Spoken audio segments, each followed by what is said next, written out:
This video is brought to you by CuriosityStream. If you sign up for CuriosityStream using the link in the description, you'll get access to Nebula, where you can find more original content from myself, Polyphonic, and Volksgeist. Back in 2008, M.I.A. released Paper Planes. I fly like paper, get high like planes. If you catch me at the border, I got visas in my name. A massive hit, peaking at number 4 on the Billboard Hot 100, giving the artist her first top 10 single, a Grammy nomination, and an Oscar nod. It went platinum in Canada, the US, and the UK, and was featured in promoting films like Pineapple Express and Slumdog Millionaire.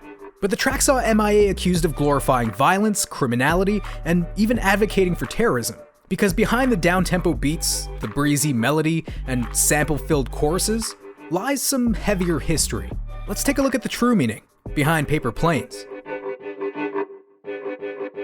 Matangia Rule Pergazem, better known as M.I.A., released her debut studio album, A Rular, in 2005. An eclectic and innovative crunchy electro-pop record that melded together influences from across the globe.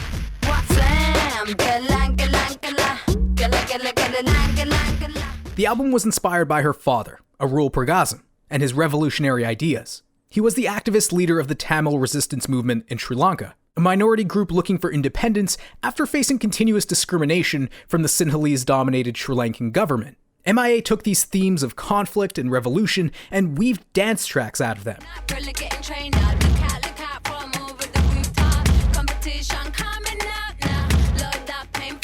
But her words would impact her creative freedoms soon enough. When M.I.A. planned to head back to the US to work with Timbaland on her follow-up, her application for a work visa was rejected. She would spend the better part of the year cutting through red tape with the Department of Homeland Security. She was told she matched the profile of a terrorist, as US officials were apparently worried she would provoke some sort of revolution. As a British citizen with no criminal record, M.I.A. speculated that it was due to her dark skin, her exotic real name, but most likely due to her criticism of the Sri Lankan government's discrimination against the Tamils, with whom she shares an ethnic and cultural heritage. But she certainly did not support terrorism, saying that the messages in her music are just the voice of a civilian refugee. In the meantime, M.I.A. decided she would travel the globe and continue to record what would become Kala. M.I.A. coming back with power, power. I'm big Her sound has always come from deconstructing music from around the world and reassembling them into her own productions. She spent time in war-torn Liberia, working with drummers in India, with Aborigines in Australia, musicians in Trinidad, making music in any country that was anti-American. The whole visa situation would end up shaping what her record would become. Music that showcased a third world perspective. The single Paper Planes was born from her frustrated response to the unwelcoming attitudes of native-born Brits and Americans towards immigrants. The US visa debacle was one thing, but before becoming an international pop star, M.I.A. was a refugee who had moved to the UK after surviving a civil war in Sri Lanka. She was being shot at in her homeland and then spat on in her new home. It's hard to imagine that these experiences didn't inspire the first verse of Paper Planes. If you catch me at the border, I got visas in my name. If you come around here, I'll make them all day. I get one down in a second if you wait. When she finally had her visa approved in 2007, M.I.A. settled down in Bed-Stuy to finish the track. The predominantly black Brooklyn neighborhood made her take notice of how some people thought immigrants and refugees don't contribute to culture in any way. From those grievances, the track became a satire of the American perception of immigrants from war-torn countries. Throughout the track, M.I.A. raps about evading border police, forging fake visas, and delivering lethal poison to the system. She worked on the track with DJ-producer Diplo, who was still unknown at the time. It's also a track that stands out among the majority of dense electronic tracks on Kala, due to its more down-tempo, trip-hop production. Paper Planes samples The Clash's 1982 single, Straight to Hell.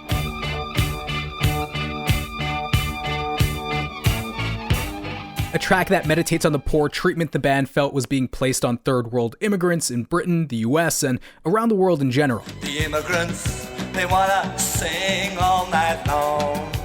Diplo and M.I.A. couldn't have picked a more suitable sample to support the subject matter on Paper Planes. The chorus is even more extreme, featuring a choir of children singing that all they want to do is shoot you and take your money.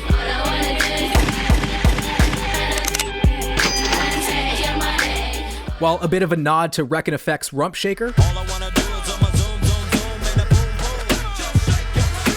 M.I.A. added in gunshots and cash register samples, feeling as though these sounds symbolized preconceived stereotypes of immigrants coming to a country and leeching off of society, killing and taking their money. But gunshots also embody political refugees' experience in war-torn areas. Hearing gunshots is an everyday thing in some cultures. But M.I.A. did all of this with sound effects so that people could interpret it in their own way.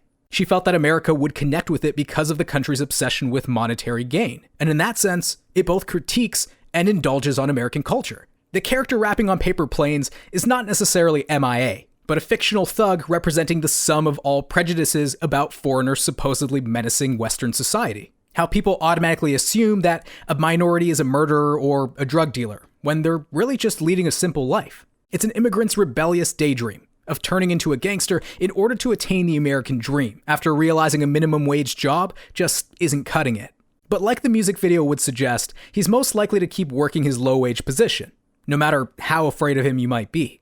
M.I.A. said that the song was about people driving cabs all day and living in a shitty apartment and appearing really threatening to society, but not being so. Because by the time you've finished working a 20-hour shift, you're so tired you just want to get home to the family. I don't think immigrants are that threatening to society at all. They're just happy they've survived some war somewhere. Kala and the Single Paper Planes are about perspective, not outrage. The song was never meant to support or incite violence, only to satirize negative stereotypes about immigrants. When the US made her wait for an invitation to come and play in their world, M.I.A. retreated further into her own, crafting an album that gives the third world a voice, one that isn't often heard enough in music. She expanded the conversation of political music by throwing herself into the limelight as an activist willing to speak her mind. And it's a natural result of M.I.A.'s self-aware style. It's shocking how ahead of its time some of her stuff is. A decade later, and issues of diversity and representation are just as, if not more, prevalent today. And hey, maybe the lyrics just mean exactly what they sound like they mean, and the song is a celebration of gangsterism. A gangster attitude sells records, and it did break M.I.A. into the mainstream. But it's postmodern art. It can mean whatever you'd like it to mean, until someone like M.I.A. makes you think it means something different. Thanks for watching, ladies and gents. Like the video if you liked it, subscribe if you loved it, hit that bell so you're notified of when the next episode goes up. My podcast, Middle-Eight Madness, is now 3 episodes strong, with the 4th on the way. So if you want to hear me debating over music with Polyphonic, Alpha Media, or Vinyl Rewind, you can find the link to that below. My creator friends and I have also teamed up to build our own platform where we don't have to worry about copyright claims or how much music we use in our videos, because YouTube's copyright claims are getting pretty ridiculous. The platform is called Nebula, and it allows me and other creators to continue doing what we love to do, and that's creating without limitations. On Nebula, we can share our content ad-free and experiment without worrying about YouTube's algorithms and copyright issues. And we've partnered with CuriosityStream to keep making it happen. As the go-to source for the best documentaries on the internet, CuriosityStream loves educational content and educational creators. So we worked out a deal where if you sign up with the link below, you'll get CuriosityStream with Nebula for free. And as long as you have CuriosityStream, you'll have Nebula. And for a limited time, CuriosityStream is offering 26% off their annual plan. That's $14.79 a year for both CuriosityStream and Nebula. So keep learning and growing despite these quarantine restrictions. Listen to David Attenborough share the wonders of nature. Let Chris Hadfield explain and condense the unimaginable scale of space. Or just watch Tom Scott torture your favorite YouTubers on Nebula. Head to the link in the description to get both CuriosityStream and Nebula for 26% off. Or you can go to curiositystream.com/middle8. It's a great way to support this channel and educational content in general for less than $15 a year. But tell me,